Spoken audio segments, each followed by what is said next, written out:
Hi guys, I'm a forester here. Let me get one thing straight right out of the box about this Emerson Gentleman Jim. There ain't nothing gentlemanly about it.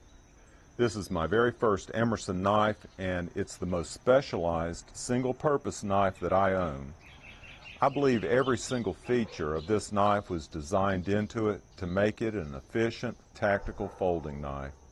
Now, if you've been following my channel, you know that this is the fourth in a series of self-defense knife videos. In the past few videos, I've given you my thoughts on self-defense knives, and I reviewed two knives like the Almar Eagle Ultralight, and the last knife that I reviewed was the Spyderco Police. I carry each knife I review for a considerable length of time to be able to speak from my own personal experience, but I've got to admit something. When I had all three of these knives to carry over the same period of time in prep for reviews, it was the Emerson that I wanted to carry. It has an aura about it that drew me in. There's just so much to discuss about the Gentleman Jim. I know I'll leave out some of the details, but I'll try to cover the most important features. Now, the single most notable feature of the knife is this wave safety feature right here. It was actually developed at the request of a Navy Special Forces unit as a feature that would protect the hand from a blade in a knife fight that would travel up the spine of the blade and catch on that wave feature. It just happens to serve a dual role as a fast opening feature in deploying the knife. Of the three tactical knives that I've reviewed, it's the only one that I would say has true immediate or automatic deployment.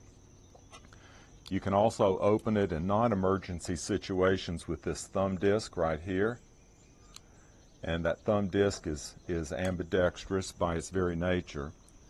Now, the traction plan of the Gentleman Jim makes it the most secure knife in my hand of any knife that I own. These G10 handle scales are the most aggressive G10 that I've ever felt. Let me see if I can give you a close-up shot of those. They're very sticky almost. The wave feature makes a natural ramp for your thumb, and there's some jimping here above and also below on this liner lock. There's also jimping here at the back of the handle scale. The finger choil right here and the overall length of the knife really locks that knife in place. Let me mention the width of the knife in general. It's part of the overall traction plan, but it's one area that I think could be improved.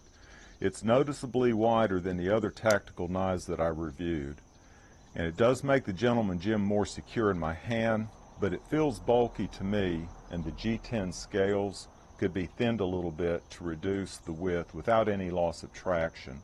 Let me hold it up here next to the Almar Eagle just to give you a comparison. Okay, moving on to the blade. The blade is exactly what I'm looking for in a self-defense knife. It's a dagger-shaped blade with a slight belly. Now, if you watched my Spyderco Police video, you know that I criticized it for its blunt tip. Let me see if I can give you a close-up of those two tips. I think you'd have to agree that the Gentleman Jim would penetrate better than the Spyderco Police. The blade steel is 154 cm. It's a premium steel made in the U.S. by Crucible Industries. It takes a wicked edge and holds it. I don't plan to hard use this blade though, since I'm viewing it as a single-purpose knife.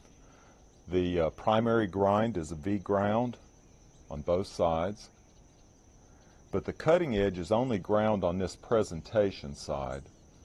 I'll rotate the knife a little bit so you can see that. It's not ground on this side. That's not really chisel ground. It's just grinding on one side. Supposedly this was designed to allow easier field sharpening of the blade. By the way, the cutting length of this blade is 3.5 inches. It's the shortest of the tactical knives that I've reviewed, but I think it's definitely long enough. It came razor sharp out of the box. I've only done some light cutting with it so far, but I'll roll in some paper cutting video here. Here's some copy paper.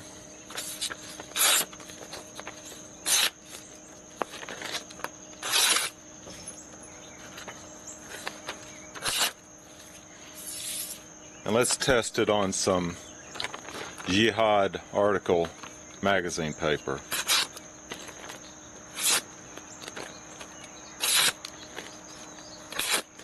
It's razor sharp, as evidenced by that. I cut myself. Let's move on to some of the other features. The pocket clip is very well designed. It's blackened out, both the clip and the screws, to make it less conspicuous. It rides this low in the pocket, so it is visible in the right front pocket, but it does give you something to hang on to when you're extracting it. The blade is perfectly centered. I hope I can show that. I couldn't ask for any better centering.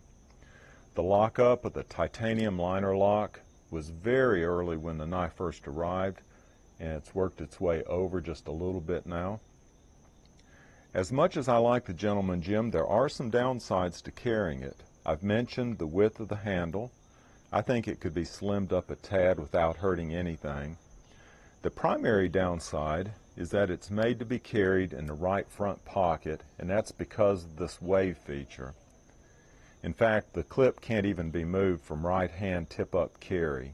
It's not drilled out in any of the other positions because the wave feature wouldn't work if it was in any other position. I don't prefer to carry this way in most situations because the knife's more obvious, and even at 4.6 ounces it weighs down my front pocket on dress slacks. Of course, the cost of Emerson knives is a downside also.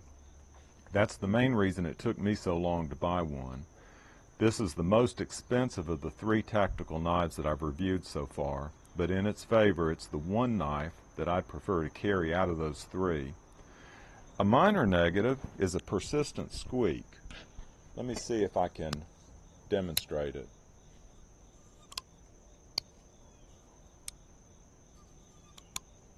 I think you might be able to hear that.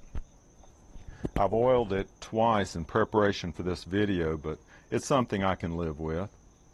The final negative is one that I've heard through YouTube videos about Emerson knives. The criticism is that they don't have the finishing touches that you would expect for the price. The best example on this knife are machining marks that are in different places, but they're most obvious right here on the titanium liner lock. I'll try to get a close-up of that to show you what I'm talking about.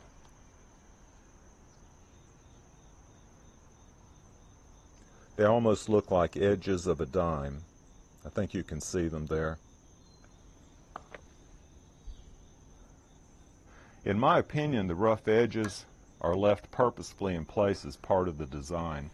I think Ernie Emerson designs his knives as fighting tools, and these machining marks are statements to that effect. I hope you've enjoyed this series of videos on tactical knives. I'll be taking a break from YouTube for a little while, but I'll finish up this series with my final thoughts on tactical knives in a few weeks. Y'all take care.